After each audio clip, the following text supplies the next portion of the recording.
Yes, this review is late, but there's a reason for that. 2025 is over and the M5 chip is right around the corner. So in this video, I'm going to be figuring out if you need to actually upgrade your laptop or just keep the M4. Now, I've only been using this M4 MacBook Air for a little bit now, but it has handled everything I've thrown at it. Editing videos like this on DaVinci, animating intros in Blender, and also writing scripts, it's all smooth.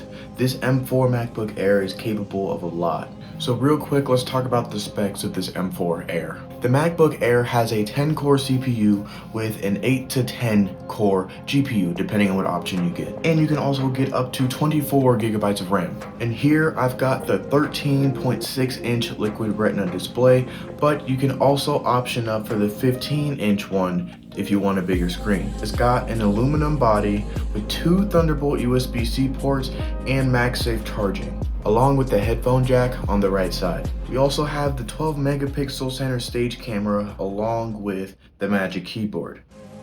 Now, whenever the MacBook Airs get the M5 chip, they're expected to have a 15% boost in CPU power. That comes along with a 40% boost in GPU power. But now that we have all the specs out of the way, we have to talk about how the M4 MacBook Air actually feels. And yeah, it has an aluminum body and it's Apple, so the design is really simple and clean, but I don't mean how it feels in your hand, I mean how it actually feels to use day to day. When you're doing everyday things like switching between multiple windows, typing emails, or watching YouTube videos, or for me, just scrubbing timelines and editing, it's really just smooth.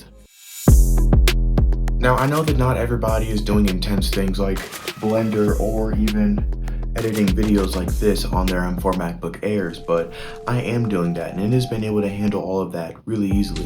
My render speeds for both DaVinci and for Blender are actually really good, and the battery life on this laptop is actually pretty good. I can do these labor-intensive tasks all day. So yeah, the M5 chip is coming, and yes, it's gonna be faster. But I have a feeling that we're at a turning point in tech. Consumer tech is being put out, phones, laptops, they're becoming too powerful for most people. And something that I think a lot of people don't understand is that if you have a device and it does everything that you need it to, then you don't need to upgrade to the new one when it comes out. Now, if you're in a profession where you would benefit from faster speeds for different things, then yeah, go ahead and upgrade. You know who you are. But if you're just a normal person, you know, emails, maybe even a little bit of coding, what I'm doing, you know, a little bit of DaVinci, a little bit of Blender, then you don't need to upgrade. Because let's be honest, you don't need all of that power. You might want it though.